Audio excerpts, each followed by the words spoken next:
Imagine waking up one morning in your quiet medieval town. The streets are still dusty from yesterday's market, the cathedral bells ring in the distance, and the smell of freshly baked bread fills the air. Everything appears normal, until you step outside and see a woman in the middle of the street, dancing wildly, alone, and without control. She is not smiling or celebrating, she is sweating, her eyes are wide, her feet are bleeding, and she does not stop. You go to work, return home, sleep, and wake up the next morning, she is still there, still dancing. But now, there are dozens more? In the summer of 1518, the people of Strasbourg, then part of the Holy Roman Empire, experienced something truly bizarre. Over the course of days and then weeks, more than 400 people were caught in an unexplained event. They danced without stopping. There was no music, no celebration, and no reason. Some danced until they collapsed.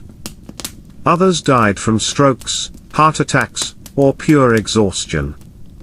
And yet, they kept dancing. This was not folklore or rumor, it's a well-documented historical event. The dancing plague of 1518 appears in medical records, eyewitness accounts, and official council reports. It remains one of the strangest medical and psychological mysteries in history. What caused this mass outbreak? Was it a case of mass hysteria driven by stress and fear? Did people consume bread contaminated with a hallucinogenic mold? Was it a religious punishment, or even the work of dark, supernatural forces? These are the questions that have puzzled researchers for centuries. To understand what might have led to this terrifying phenomenon, we need to look at life in Strasbourg at that time. While parts of Europe were entering the Renaissance, Strasbourg was still struggling with basic survival. Strasbourg was not a small village, it was a major trade city located along the Rhine River, one of the longest and most important rivers in Europe. The Rhine acted like a medieval highway, bringing in goods, travelers, and new ideas from across the continent. This made Strasbourg a wealthy and influential city. In 1518, the Rhine had become unpredictable. Floods ruined crops, destroyed homes, and disrupted trade. This caused food shortages, sending grain prices sky high. Many citizens were starving. Disease spread easily through the crowded, filthy streets, and basic medical care was almost non-existent. People were overwhelmed by fear, hunger, and grief. On top of that, this was a deeply religious era. People believed every disaster was a punishment from God or a sign of spiritual failure. If your crops failed, or if someone got sick, it wasn't just bad luck, it meant you had sinned. Superstition shaped how people saw the world. They lived in constant fear of divine wrath or demonic influence. With floods, famine, and illness all around, the people of Strasbourg were under immense psychological and spiritual pressure. And in that setting of fear and suffering, something extraordinary and terrifying happened, something that science still can't fully explain. One hot summer morning, a woman named Frau Trophia stepped out of her modest home and into the street. At first, no one noticed anything unusual. She looked like any other neighbor. But then she began to move. She started to dance, jerking, twisting, spinning, without music, joy, or reason. Her face was not happy. It was tight with fear and confusion. She danced through the heat of the day and into the night, drenched in sweat and clearly in pain. People gathered to watch, unsure of what was going on. Some thought she was possessed, others thought she had lost her mind. But even after hours of non-stop motion, she didn't stop. Not the next day, not the day after that. As the days passed, her dancing continued. Her feet were bleeding, her body was shaking with exhaustion, and still, she moved as though something else was controlling her. Her actions didn't make sense. It wasn't a celebration. There was no festival. And yet, she couldn't stop. Eventually, city officials and doctors took notice. At that time, medical knowledge was limited, and doctors believed that the body was governed by four fluids called humors: blood, phlegm, black bile, and yellow bile. For a person to be healthy, these humors had to be balanced, and an imbalance could cause illness or strange behavior. Seeing the uncontrollable dancing, they thought it was caused by overheated blood and believed that the best treatment was to let the dancing continue. So, instead of stopping her, they cleared a space in the town square, brought in musicians to maintain the rhythm, and encouraged her to keep dancing, genuinely believing this would help her recover. But things got worse. Within days, others began to join Frau Trophia. First a few, then dozens. Men, women, and even children began dancing in the streets. Some of them looked terrified. Others screamed in pain. Many collapsed from exhaustion, only to get back up and keep dancing. Some begged for help, but couldn't stop their own bodies. The city was slowly becoming a dance floor, not for joy, but for a mysterious force that no one could understand. Frau Trophia herself danced for 6 days straight before she was finally taken away, likely to a shrine in hopes of healing. But by then, the strange phenomenon had already spread. By August, over 400 people were caught in the same uncontrollable dancing. They danced day and night until their shoes fell apart, their feet bled, and their hearts gave out. Some people died from strokes, heart attacks, or sheer exhaustion. Still, the dancing continued. City leaders became more desperate. The church wondered if it was a curse sent by a saint, possibly Saint Vitus, who was believed to punish sinners by making them dance. Others believed it was demonic possession or witchcraft. No one could agree on the cause.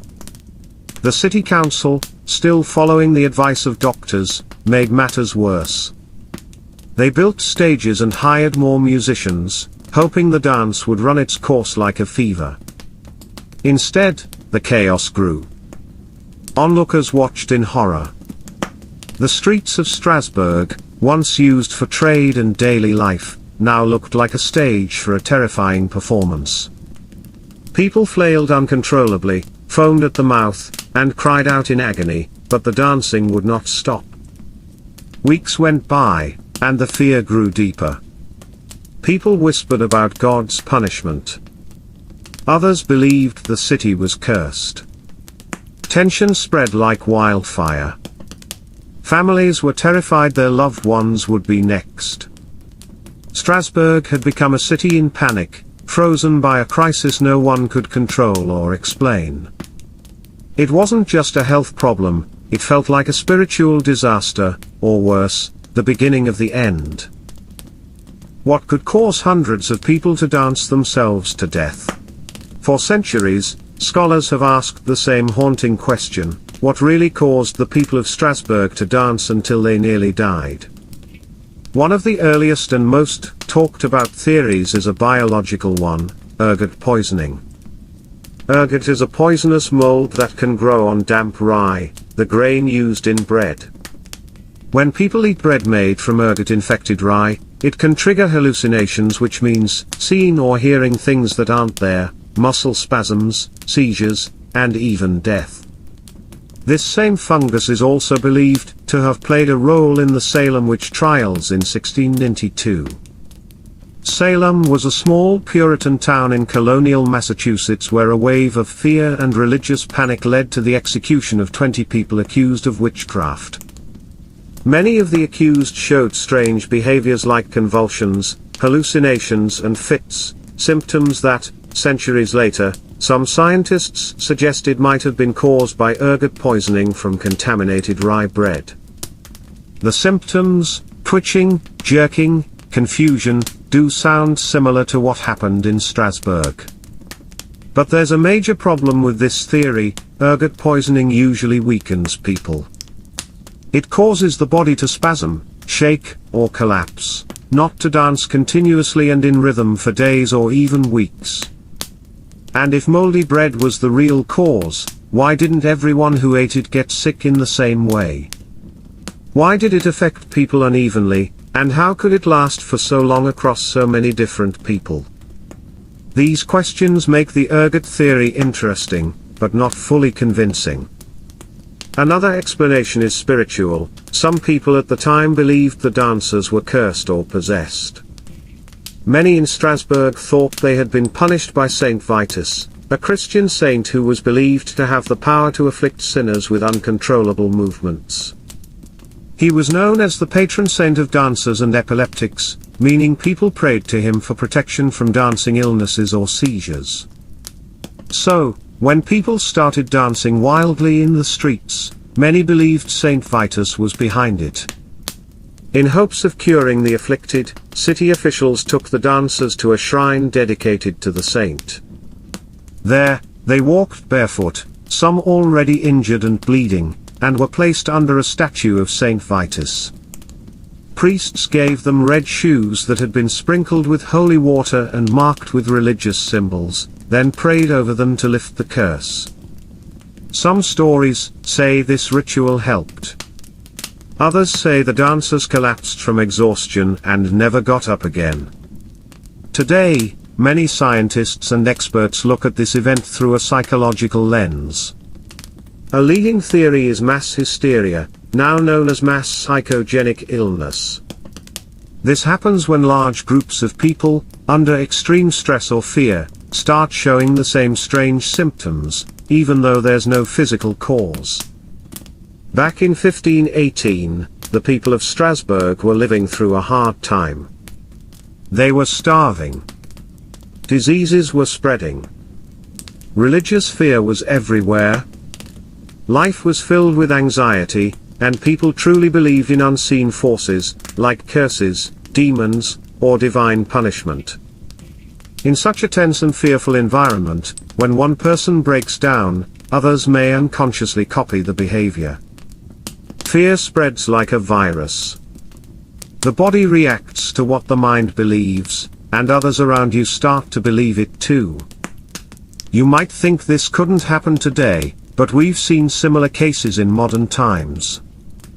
In the 1960s, a laughter epidemic broke out in Tanzania where groups of people couldn't stop laughing for days. In schools, groups of students have fainted or become sick for no clear reason.